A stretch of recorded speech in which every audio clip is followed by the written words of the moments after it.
Hello, friends. Robert Bevan here, author of the Caverns and Creatures series of comedy, fantasy novels, and short stories. With me is Sam West, and today we're talking about the feat, Chef. Ah, delicious. Gordon Ramsay yelling at people. I don't know. That's what chefs do, right? This is a feat. It has some really important words. So those words are increase your constitution or wisdom score by 1 to a maximum of 20. I'm going to start there because that's a good baseline. That means if you got a 17 whiz, it gives you an 18. So if you're like a cleric or if you're like a druid, that's another one that gets wisdom and cares about it. Those are both great. If you're a cleric, druid, or paladin or something that cares about their con, you can have an odd score. This is a good reason to start with an odd score, so you can bump it up to an even score, get that modifier boost. If you ever get the +1 to the ability score, it's very valuable, and that justifies taking this feat because the rest of what's here doesn't really justify taking the feat, but it's fun and cute, and I like it. So you get proficiency with Cook's tools if you don't already have it. As part of a short rest, you can cook a special food, provided you have ingredients and cook's utensils on hand. You prepare enough of this food, for a number of creatures equal to 4 plus your efficiency bonus, so normally like 6 to 8. At the end of the short rest, any creature who eats the food spends 1 or more hit dice. Ooh, regains an extra D8 hit points. Basically, it's Song of Rest. You give a bunch of extra players who use hit dice a bonus D8. That's not that big of a deal. In any case, the other text here, it says with 1 hour of work, when you finish a long rest, you can cook a number of treats equal to your proficiency bonus. These special treats last 8 hours after being made. A creature can use a bonus action to eat one and gain temporary hit points equal to your proficiency bonus. Sure.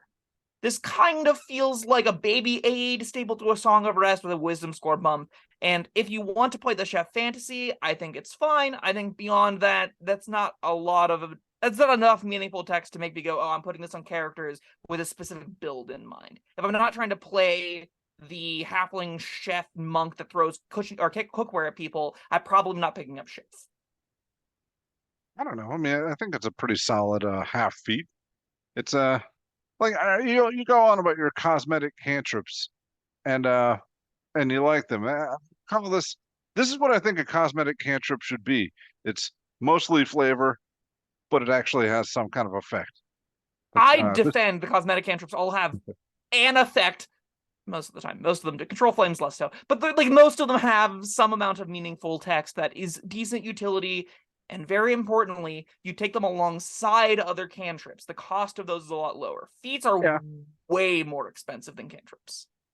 but yeah, I know, and that's why I think this is okay because I would call this a cosmetic feat, but it Sure. actually does something.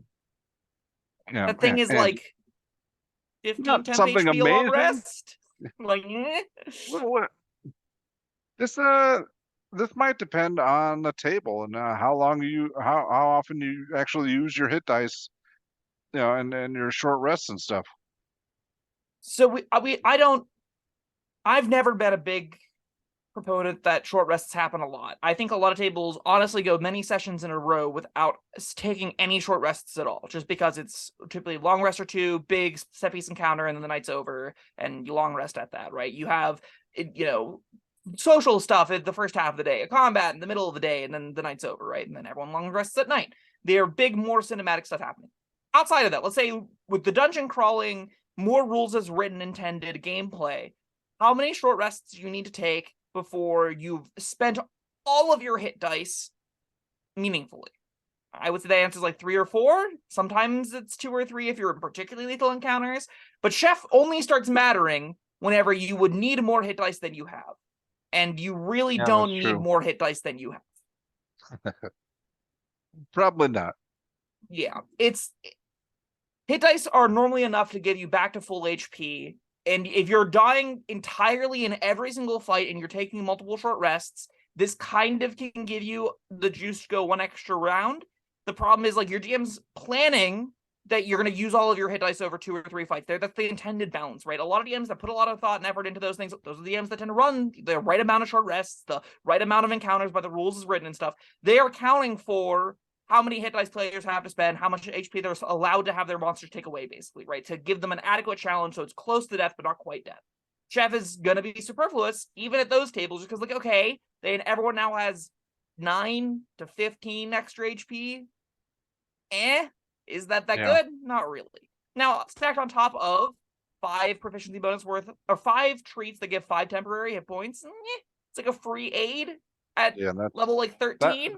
that's the least interesting part of the feat to me. But I think that's so much more relevant than the prior text. And yeah, that's still I not mean, really now that relevant. you've spelled it out, you're probably right.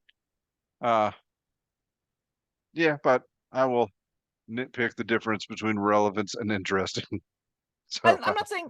I think I prefaced this pretty well. I think I said, if you're playing the halfling monk that's throwing pots and pans at people and wants to be the cook, there's enough text here that you're like, this is fine. I get a wisdom bump or a con bump. Both of those are enough that as long as I can get an odd score even, the rest of this just needs to be something. And like 5-10 HP per long rest is something. So that blocks maybe 1 extra hit of fight. I don't think you need to be Sure. throwing cookware. I think some players just want to be, hey, I'm cooking up a Yeah, meal. It's our short rest. That's sure. role play heavy tables. Yeah, this could be something. Absolutely. I think this feat has a home at a lot of low power tables. This feat has a home at a lot of tables where players aren't taking optimized routes. The whole group is like, oh, we leveled up. I haven't read any feats. I want to be a chef though, DM. Point me to one. They go, well, you can take the chef feat. They don't read the rest of this text. They just go, cool. And at those Yeah. tables, this is gonna feel pretty fun. They're gonna be like, hey, I got a treat. Have a treat. Have some 10 HP. There'll be a cute little roleplay moment there. That treat's almost a non-factor as far as like game balance goes. Again, maybe in the best of cases, it's blocking 1 hit. Sure, you divvy them out responsibly. You give them to the people that are taking the hits the most time, so they get like 5 temp HP ish. No, it's normally less than that because it's proficiency bonus. So it's like 3 or 4 in the mid tiers. That much HP in between fights, you can kind of use it as bonus action in the combat if you really have to. You don't really want to have to. Maybe you use this as like you're the paladin, so you just go, okay, I have a bunch of treats on me. These are my snacks. No one touched my snacks. They keep me alive because all you people leave me to die. Then you just like bonus action shovel down treats in combat to get extra small amount of padding. Sure, that's all cute. At the end of the day, it's mainly cosmetic fun. It's mainly I want to be a chef character. How do I be a chef character? This is an easy way to say, you decide to be a chef character. This is rules and text that lets you have cook's utensils. I genuinely wish they gave you like real hit points back as opposed to temp HP, so you could get people off 0 with the treats. Yeah. It There's would be neat if they worked like good berries. It'd be great if they worked like good berries instead of like temp HP good berries. And that's a lot worse because they don't have Yeah. also serve the purpose of getting people off 0, which is a bummer because like this feat could be if this feat got people off 0, I'd be like, this has a real use. I think there could be tables where you are like, I don't want to prepare healing spells. I'm gonna take Chef. It's part of my backstory, and incidentally covers all the healing needs that I need for the first tier of the game. And I'm a lot more into that. As stands, like, you really just go in for a flavor. This is the exact same camp I put Tavern Brawler in. It's like, this is not particularly efficient, but if you want to do the cooking thing and you're dedicated to it, this is a way to do it where at least you feel like it's doing at least a little bit of contributing to the group as opposed to just wasting everyone's time saying, I make a stew and I throw spoons around and I'm singing a jolly song as I do it. And everyone goes, this is fun if we're enjoying it roleplay wise, but like, you've done it 6 times now, nothing productive. So how about we move on, please?